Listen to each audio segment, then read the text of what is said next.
Hey, what is up, people? It is your boy Johnny, and today we have a competitive build for the Pokemon Naganadel. Naganadel is a dragon and poison type Pokemon. It does have a lot of disadvantages, such as its weaknesses, ground, and psychic, and ice, and dragon. Now, these weaknesses could be a disadvantage in a Pokemon battle if you start off with a Naganadel. So I wouldn't recommend this Pokemon to be a start off right off the bat if you decide to use it. And these weaknesses are probably going to be something pretty bad if you get hit by them, because they'll probably KO your Naganadel. But Naganadel does have his own special sets that could probably help you out in a battle depending on the situation that you are confronting the Pokemon. So let's go ahead and take a look into the build that I have here for Naganadel. Naganadel is nature. I have it in timid because Naganadel has a really high speed, and you would want to have the nature timid for it. It does have a high speed, so that's a good advantage for your Naganadel. Alright, so the item that I have is Draco Plate, because this is going to boost an attack as Draco Meteor. You can use different type of items as well for this build, but personally I decided to go with Draco Plate. And of course its ability Beast Boost, which allow it to rise up its speed if you defeat a Pokemon. So that's something pretty cool if you're trying to rise up your speed with this Pokemon. Alright guys, so for the EVs, I have 252 on special attack because I want the special attack to be much more stronger with this Pokemon, because this Pokemon needs to hit a Pokemon with really hard strength, so it could actually do some pretty good damage to my opponent's Pokemon. So I would recommend having 252 at special attack if you're going to use this Pokemon.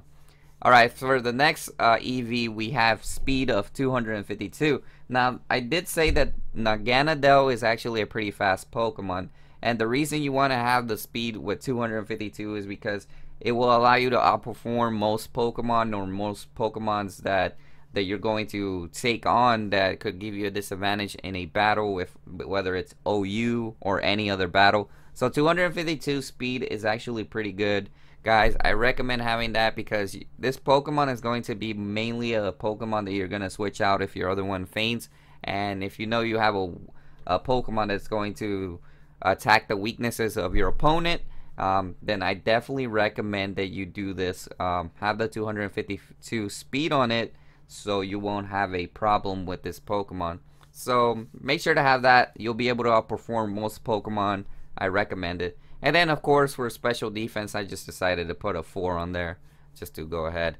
Alright guys, so now let's take a look at the moveset. So as you guys can see, the moveset, it has Draco Meteor, which is definitely a really strong attack with 150 hit points.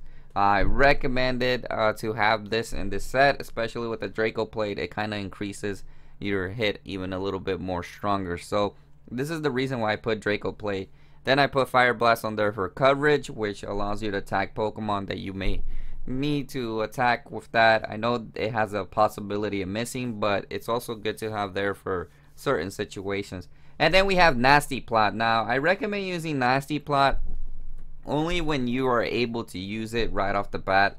It will allow you to get your special attack up more, so it's definitely something that you may be able to use if you are in a situation which you are able to use it. Some people like it. I think it's a pretty good thing to have it, and if you manage to put the Nastyplot in the battle, it could probably help you out later on as well. And then we have Sludge Wave, which is also another attack that does pretty good and strong. And it also gets your opponents the possibility of getting poisoned. Sometimes this attack will actually be pretty good as well in VGC, believe it or not, because if you have a double battle VGC, you'll be able to Sludge Wave both opponents, and they might even have the possibility of being poisoned.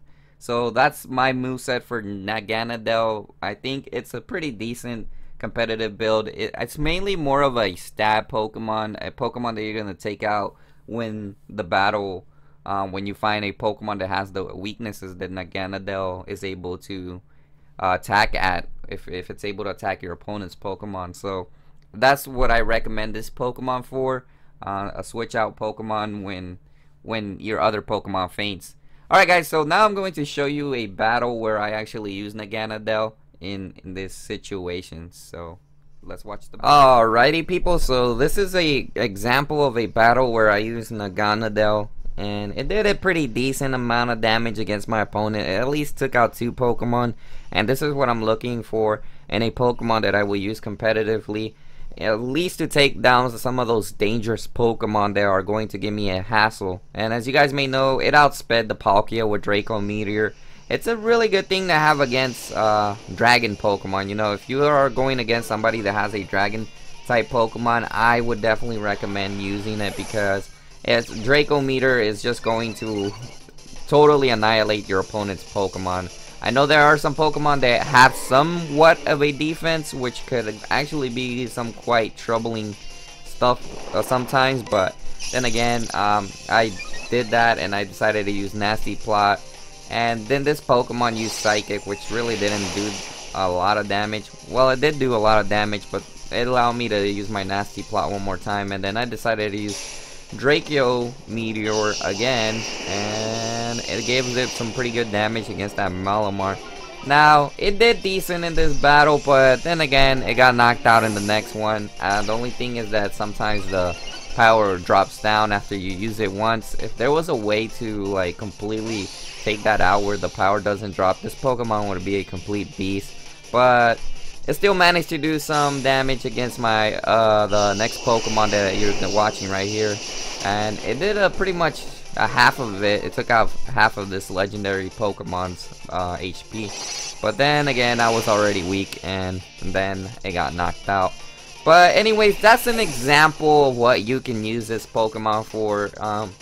There are certain times that you will be able to use it, and they'll give you like a good advantage in the gameplay.